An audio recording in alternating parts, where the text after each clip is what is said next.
Assalamualaikum, selamat sore. Kembali lagi di Ngobrol Seru by IDN Times. Kali ini bersama saya Dini, jurnalis IDN Times. Nah, hari ini, sore ini kita akan ngobrol seru bersama sosok yang baru saja bergabung nih di pemerintahan Pak Presiden Prabowo Subianto yang memperkuat skuad Kementerian Kesehatan. Beliau adalah Bapak Wakil Menteri Kesehatan Bapak Benjamin Paulus Octavianus. Selamat sore Pak. Selamat sore Mbak Dini. Gimana kabarnya, sehat Pak? Baik, sehat. Alhamdulillah. Ini kayaknya setelah dilantik tanggal 8 Oktober kemarin gas terus nih Pak. Iya. Tapi sebelumnya nih ngobrol lebih jauh nih Pak. Nih spill sedikit ya Pak ya. Waktu tanggal 8 Oktober apa sih mandat pertama yang diberikan Pak Presiden kepada Pak Beni itu apa ya Pak yang pertama kali itu? Betul, terima kasih Mbak Dini. Jadi memang ditambah satu wamen. Salah satu tugas utamanya adalah pengendalian penyakit. Nah, pengendalian penyakit itu sekarang yang sedang dalam asta-cita daripada Presiden Prabowo dan Pak Gibran itu kan punya satu dalam bidang kesehatannya banyak sekali. Satu adalah memberi makan bergizi. Itu tujuannya adalah mengatasi stunting. Ya, nomor satu itu mengatasi stunting. Kedua, pemberantasan tuberkulosis di Indonesia. Ketiga, pembangunan. Ada 66 kabupaten di Indonesia ini belum ada rumah sakit tipe C-nya. Masih puskesmas perawatan. Nah, dalam 2 tahun ini dan tahun depan akan selesai. Jadi tahun 2026 diharapkan tidak ada lagi sebuah kabupaten yang tidak mempunyai rumah sakit tipe C. Yang berikutnya adalah cek kesehatan gratis. Kenapa di Indonesia itu jarang orang datang ke rumah sakit untuk cek kesehatan? Hanya waktu mau kerja baru cek kesehatan. Jarang mau masuk kerja keluar negeri baru. Tapi hampir nggak ada orang Indonesia. Saya sudah cek. Mau lapisan yang sederhana sampai orang kaya di Indonesia ini karena masalah tidak terbiasa untuk cek kesehatan. Maka pemerintahan Pak Prabowo Gibran ini supaya nggak usah kaget-kaget loh kok saya tiba-tiba harus cuci darah. Shock. Kaget-kaget kena stroke. Dia nggak ngerti kalau tensi tinggi bisa bikin stroke. Nggak tahu kalau tensi tinggi dan diabetesnya nggak terkontrol itu bikin darahnya menggumpal, akhirnya nyumpel, akhirnya kena serangan jantung. Nah, jadi tadi pertanyaan kembali lagi, Dokter Beni tugasnya yang mana? Ya kan nggak mungkin semua itu. Iya. Saya dengan Pak Dante, kita bagi tugas. Nah, saya diminta untuk urus pengendalian penyakit dan khususnya tuberkulosis itu harus betul-betul tuberkulosis itu dikerjakan maksimal supaya di akhir pemerintahan Pak Prabowo Mas Gibran 2029 ini harus hasilnya nyata. Harus hasilnya kelihatan, dampaknya jelas. Kira-kira itu. Dan kemudian waktu itu sedang maraknya keracunan karena makan bergizi, ditambahin lagi sama Presiden.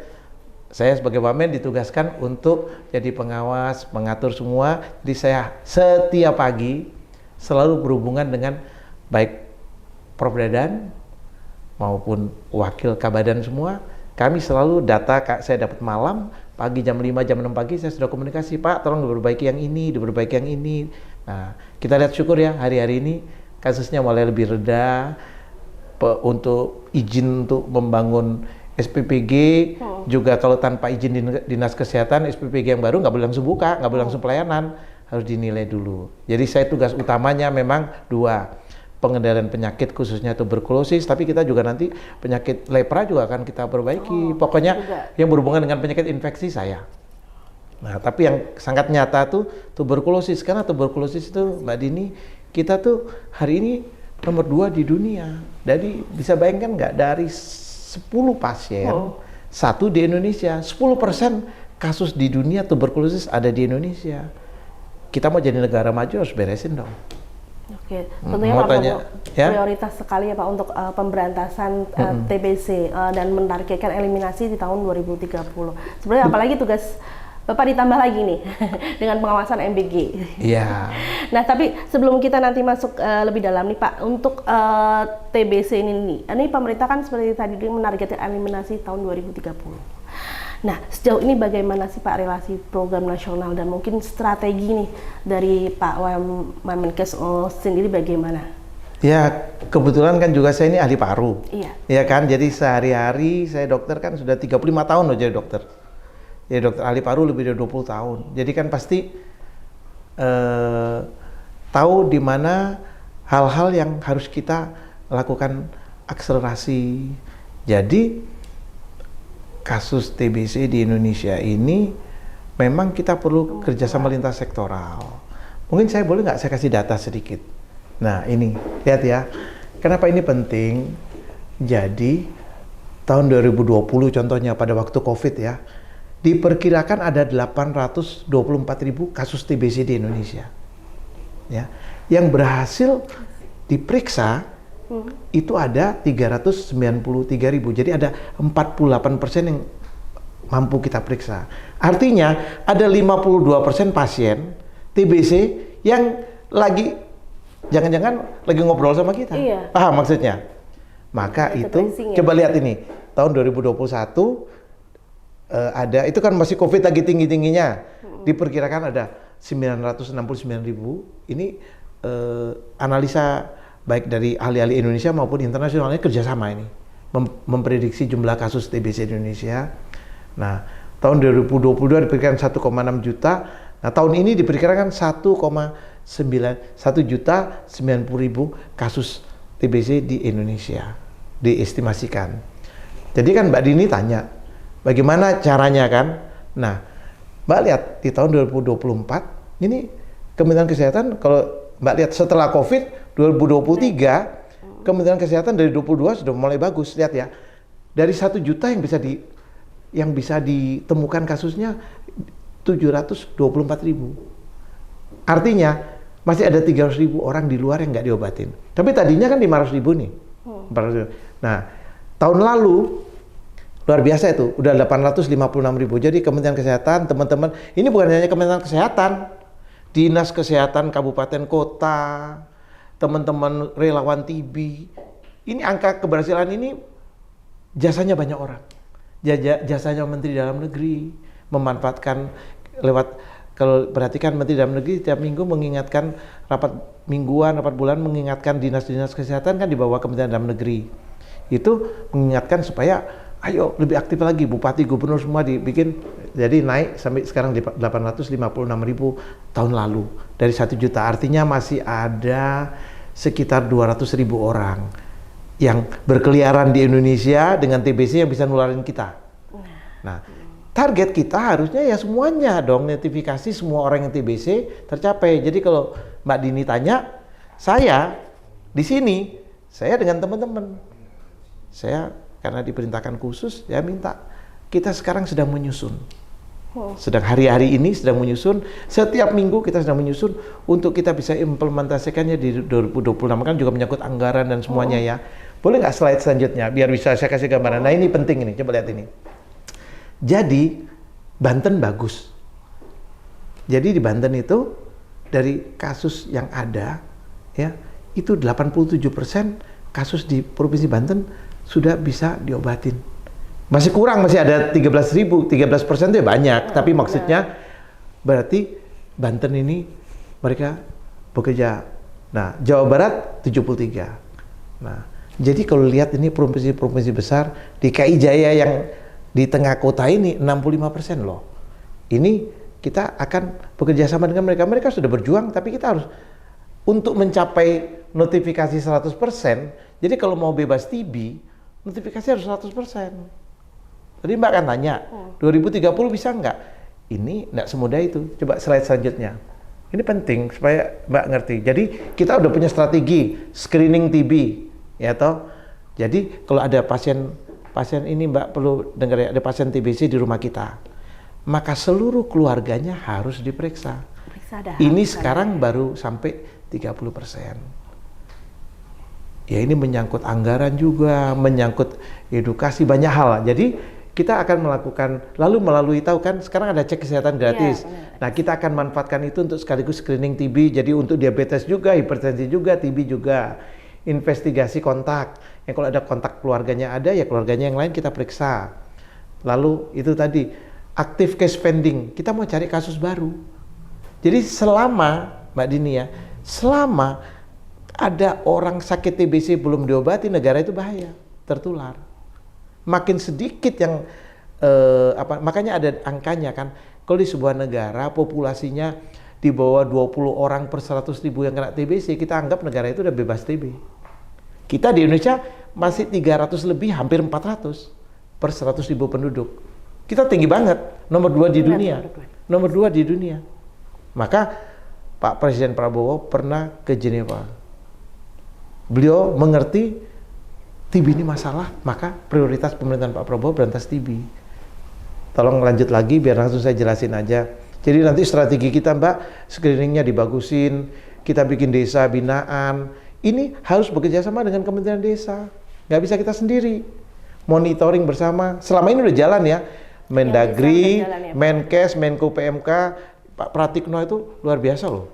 Pemahamannya tentang ini, jadi pengobatan bukan pengobatan TB ya, tapi TBC itu melibatkan lintas sektor. Mengenai air bersih, mengenai gizi, mengenai rumahnya layak apa enggak, ventilasi rumah, ini semua jadi satu gitu loh, nggak bisa hanya satu. Lalu ini coba selesai, maka kita ada revisi Perpres itu, kita ingin membuat lebih lengkap lagi, maka Mbak lihat ini, jadi melibatkan mulai dari Menko PMK itu untuk koordinasi, Bappenas untuk apa, Mbak baca aja keuangan ya pasal uang. Menteri Kesehatan, kita menyusun kebijakan pedoman standar pengawasan layanan pemenuhan sumber daya kesehatan, semuanya ini Kementerian Kesehatan. Menteri Dalam Negeri karena dia yang punya puskesmas, gitu loh. Pembentukan pengawasan di tingkat provinsi, kabupaten kita butuh beliau. Pengembangan kelurahan, siaga TB itu di Kementerian Dalam Negeri.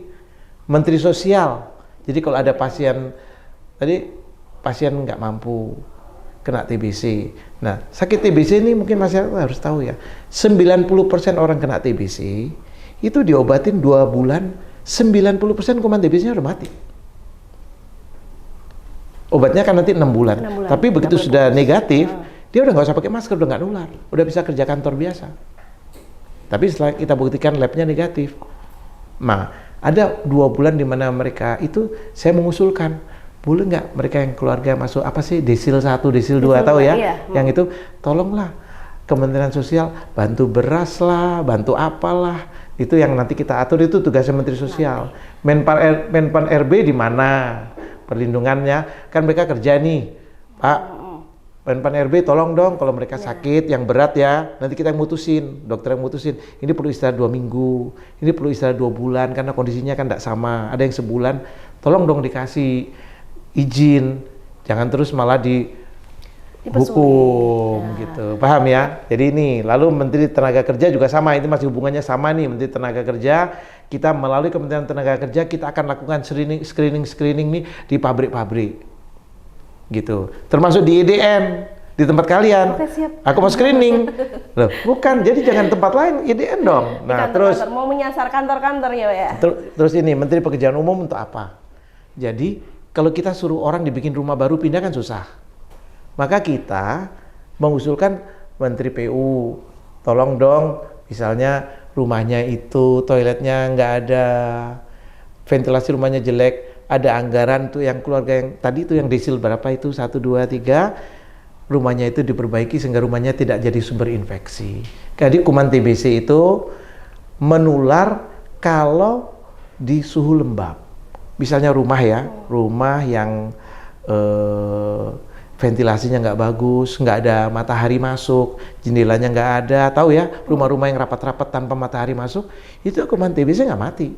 Tapi kalau TBC kena matahari keras tuh, setengah jam udah mati.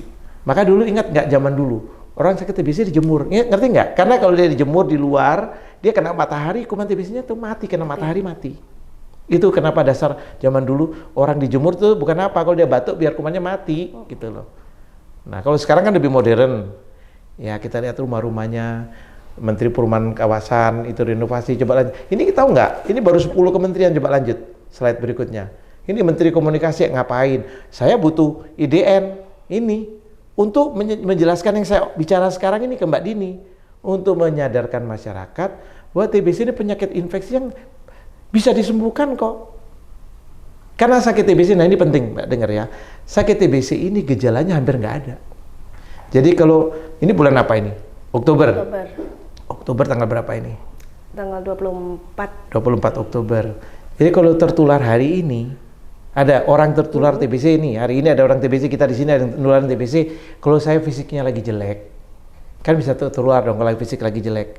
Makanya orang yang tertular TBC itu orang yang dengan kondisi tubuhnya jelek, namanya imunokompromis, orang diabetes nggak terkontrol, orang dengan HIV/AIDS, orang dengan penyakit-penyakit kronis, itu yang bikin gampang tertular. Nah, kalau tertular di 24 Oktober, paling cepat sakitnya Januari, 10 minggu, 12 minggu lagi.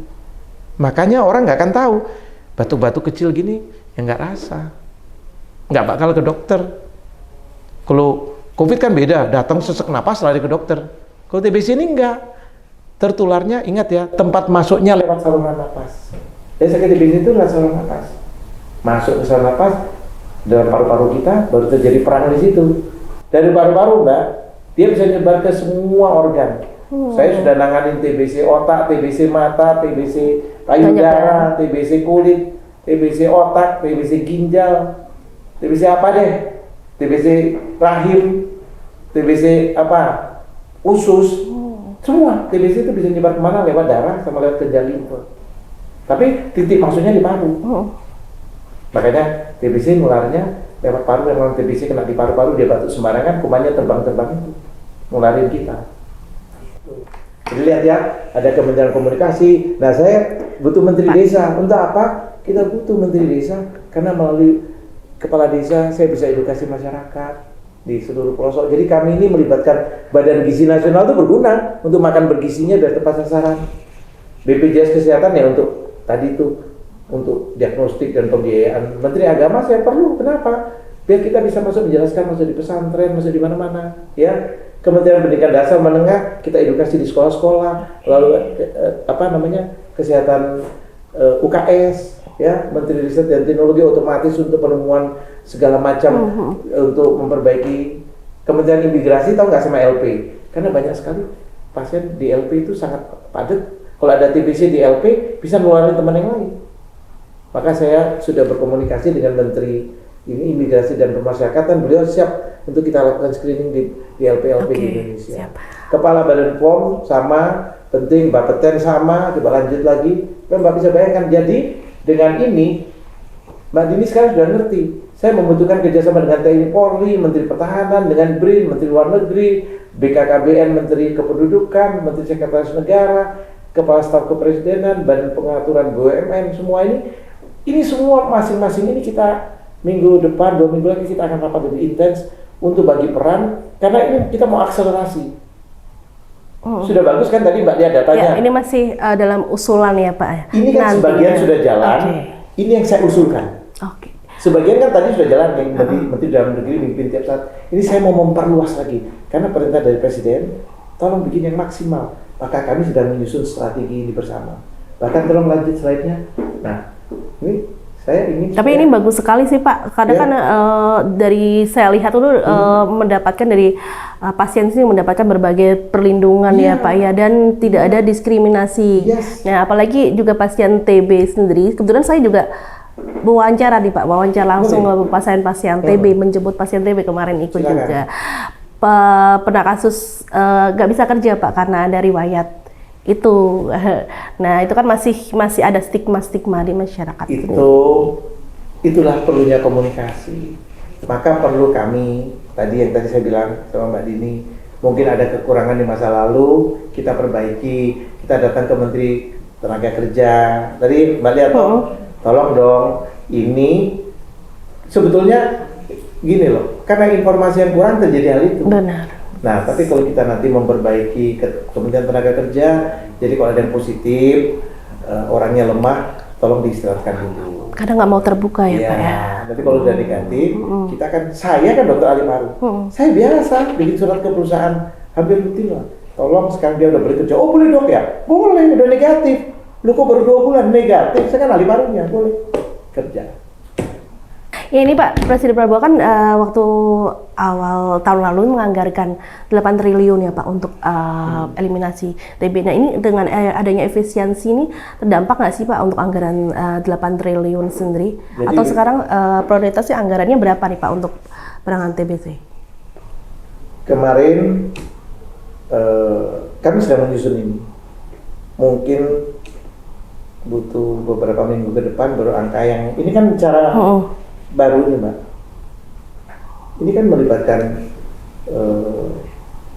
organisasi massa semua. Ini kami sedang ngatur, nilai rupiahnya sedang disusun sama dirjen terkait. Nanti kalau sudah wawancara lagi. Tapi terkena nggak sih Pak itu anggarannya masih emang udah dianggarkan segitu? Untuk tahun ini anggaran untuk TB kita masih cukup. Jadi untuk kita untuk melakukan kan ada aturan anggarannya negara ya. Sampai Desember kemarin kami di sini kita akan melakukan screening yang kita bisa lakukan percepatan kita lakukan. Tapi yang ini yang saya usulkan 29 badan dan kementerian ini di anggaran tahun 2026. Ini akan kami usulkan kalau bisa dalam bulan ini selesai sehingga di awal tahun 2026 kita bisa karena ini quick win presiden ini seperti Badan Gizi Nasional. Kenapa bagian dapat uang banyak?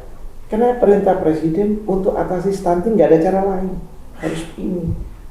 Bisa paham ya? Kalau dari ibu hamil udah dapat makanan bergizi sampai usia 2 tahun, itu pembentukan otak itu 80-85% dari ibu hamil sampai dengan usia 2 tahun.